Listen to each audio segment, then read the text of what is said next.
महाराष्ट्राची सांस्कृतिक राजधानी विद्येचं माहेरघर म्हणून पुणे शहराला ओळखलं जातं।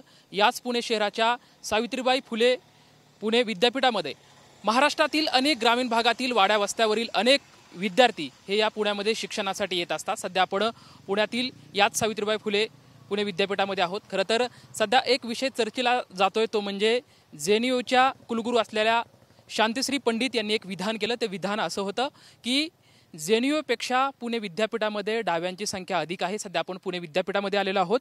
नक्कीतल्या विद्यार्थ्यांना काय वाटतं हे आपण त्यांच्याकडून जाणून घेणार आहोत। खरं तर दिल्लीच्या कुलगुरूंच्या या विधानाकडे आपण तुम्ही कसं बघताय? खरंच इथं डाव्या विचारसरणीचा अधिक प्रभाव आहे का? नमस्कार, मी राहुल ससाने, PhD संशोधक विद्यार्थी। गेल्या वर्षभरापासून संघाच्या विचारधारेच्या जे काही मंडळी आहेत, म्हणजे प्राध्यापक असतील, शिक्षक असतील, इतर काही वरिष्ठ अधिकारी असतील, ते जाणीवपूर्वक सावित्रीबाई फुले पुणे विद्यापीठाला बदनाम करण्याचं काम करत आहेत। म्हणजे सावित्रीबाई फुले पुणे विद्यापीठामध्ये शिक्षण घ्यायचं, सावित्रीबाई फुले पुणे विद्यापीठामध्ये प्राध्यापक व्हायचं, मोठमोठ्या पदावरती काम करायचं आणि या ठिकाणाहून काम करून दुसऱ्या ठिकाणी लाभाची पदं मिळवायचे आणि त्या ठिकाणी जाऊन सावित्रीबाई फुले पुणे विद्यापीठाची बदनामी करायची। पहिल्यांदा या गोष्टीचा मी निषेध व्यक्त करतो। सावित्रीबाई फुले पुणे विद्यापीठाला जेव्हापासून सावित्रीबाईंचं नाव देण्यात आलं तेव्हापासूनच जाणीवपूर्वक अशा पद्धतीचे विधानं सातत्याने केले जातात। विद्यार्थ्यांचे मुख्य प्रश्न त्याच्यावर कोणीही चर्चा करत नाही। फी वाढ असेल, इतर हॉस्टेलचे प्रश्न असतील, अनेक प्रश्न आहेत, त्याच्यावर कोणीही बोलत नाही। परंतु जाणीवपूर्वक अशा पद्धतीने राजकीय विधानं करायची आणि सत्तेला खुश करायचं आणि त्याच्यापासून काहीतरी लाभ मिळवायचा। ज्या शांतिश्री पंडित मॅडमने हे विधान केलं आहे त्यांचा इतिहास त्यांनी अगोदर वाचला पाहिजे, तपासून घेतला पाहिजे।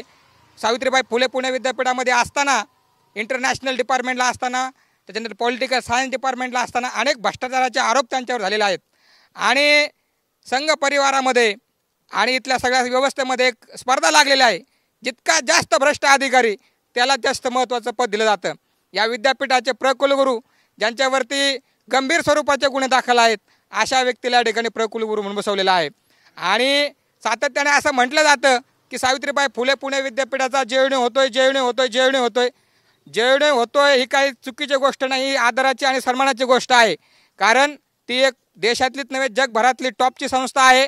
त्या ठिकाणी अत्यंत उच्च स्कॉलर विद्यार्थी शिकतात, मोठे होऊन वेगवेगळ्या क्षेत्रामध्ये जातात, राजकारणात जातात, अनेक ठिकाणी ते गेलेले आहेत आणि तशा परिस्थिती आपल्याकडे होत असेल तर ही चांगली गोष्ट आहे। त्याच्यामुळं सर्वप्रथम आम्ही याच्यामध्ये अत्यंत एक महत्त्वाचं स्टेटमेंट केलं आहे की आम्हाला नवीन विचारवंत घडावे लागतील। म्हणजे एक गोष्ट त्यांनी मान्य केली की त्यांच्याकडे विचारवंतांची कमी आहे आणि आम्ही शाहू आंबेडकरी विचारधाराचे बाबासाहेबांचे वंशज या ठिकाणी सावित्रीबाई फुले पुणे विद्यापीठामध्ये शेवटपर्यंत लढत राहू आणि विद्यार्थी प्रश्न हे आमचे केंद्रबिंदू आहेत। ठीक आहे, आणखी काही विद्यार्थी आहेत, आपण त्यांच्याकडून जाणून घेऊया। दिल्लीच्या या कुलगुरूंच्या वक्तव्याकडे कसं बघताय? विषय असा आहे, ज्या कुलगुरू आहेत पंडित मॅडम, त्यांचं म्हणणं आहे की हे विद्यापीठ डाव्यांचं आहे। तर हे विद्यापीठ ना डाव्यांचं आहे ना उजव्यांचं आहे। हा विद्यापीठ कष्टकरी गोरगरीब शेतकऱ्यांच्या मुलांचं विद्यापीठ आहे, विद्यार्थ्यांचं विद्यापीठ आहे आणि डॉक्टर बाबासाहेब आंबेडकरांच्या विचाराचं विद्यापीठ आहे, महात्मा गांधीजींच्या विचाराचं विद्यापीठ आहे। त्यामुळे ते कोणतं वक्तव्य करताय याला विद्यार्थी म्हणून आम्ही निषेध करतोय। खरं तर ज्या सावित्रीबाई फुलेंनी याच पुण्यामध्ये शिक्षणाची मुहूर्तमेढ रोवली आणि त्यांच्याच नावानं खरं तर विद्यापीठ आहे।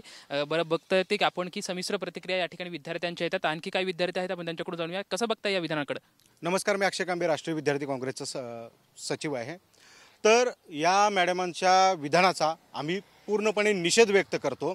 कारण का सावित्रीबाई फुले पुणे विद्यापीठ हे 1949ला स्थापन झालं, जेएनयू 1969ला स्थापन झालं। या दोन्हीही महत्त्वाच्या संस्था काँग्रेसच्या काळात स्थापन झालेल्या आहेत। देशभरातील प्रमुख जर युनिव्हर्सिटी बघितल्या किंवा महत्त्वाच्या इन्स्टिट्यूट्स बघितल्या त्या काँग्रेसच्या काळात स्थापन करण्याचं काम काँग्रेसने केलेलं आहे आणि या संघी विचाराची लोकं, RSSच्या विचाराची लोकं अशी पेरणी करू पाहतात हे की त्यांनी स्थापन केलेले आहेत, त्यांच्या विचारांद्वारे चालणाऱ्या या संघटना आहेत किंवा या संस्था आहेत।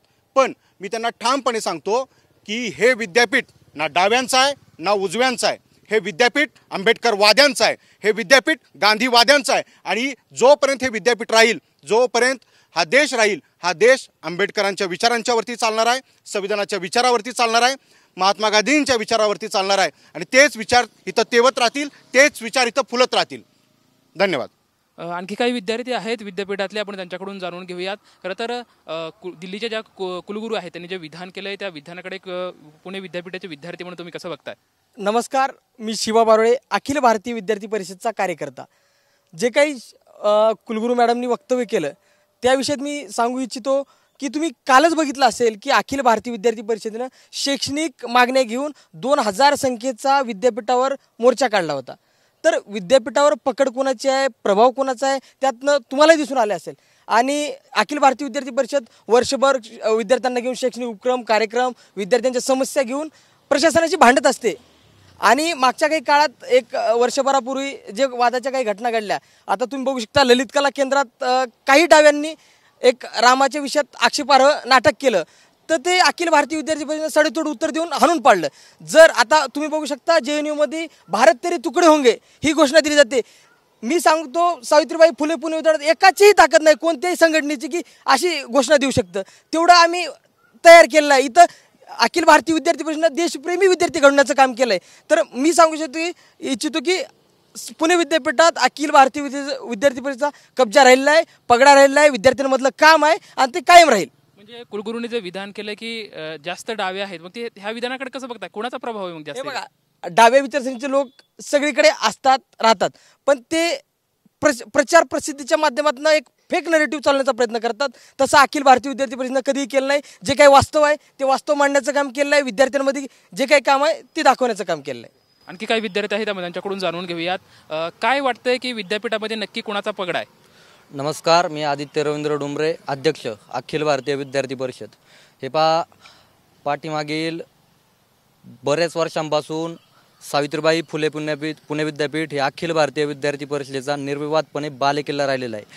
हेच कालच्या विद्यार्थ्यांच्या विविध प्रकारच्या 61 मागण्यांचा जो भव्य असा शेकडो विद्यार्थ्यांचा विराट मोर्चा या ठिकाणी संपन्न झाला आहे. त्या मोर्चाने अधोरेखित केलेला आहे.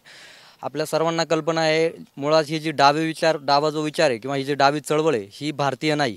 या डाव्या चळवळीचा इतिहास असा राहिलेला आहे की समाजातील एका वर्गाला दुसऱ्या वर्गासोबत सतत भिडवत ठेवायचं, सतत भांडत ठेवायचं आणि समाजाचा त्या ठिकाणी विध्वंस करायचा. हे विद्यापीठ कॅम्पसमध्ये जर असा विचार मी तर अस्तित्वात नाहीच, हे तर 100% खरंच आहे.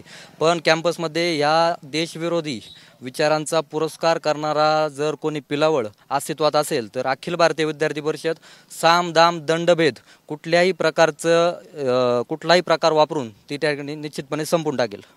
धन्यवाद. खरं तर आपण बघतोय की सावित्रीबाई फुले विद्यापीठातल्या ह्या विद्यार्थ्यांच्या प्रतिक्रिया आहेत. यांच्या प्रतिक्रिया संमिश्र येत आहेत की डाव्या विचारसरणी असेल किंवा उजवी विचारसरणी असेल, त्यापेक्षा महत्त्वाचं म्हणजे हे सावित्रीबाई फुले विद्यापीठ आहे ते खरं तर आंबेडकरवादी विचारांचं असेल किंवा सर्व मिळून विचारांचं आहे, अशी प्रतिक्रिया खरं तर या विद्यार्थ्यांकडून आपल्याला पाहायला मिळत आहे. कॅमेरामॅन सुशांत राऊतसोबत लक्ष्मण जाधव, TVNN मराठी, पुणे.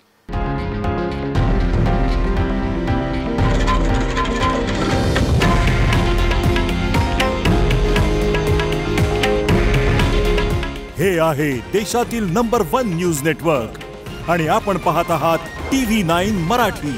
काळजी तुमची, हित महाराष्ट्राचं.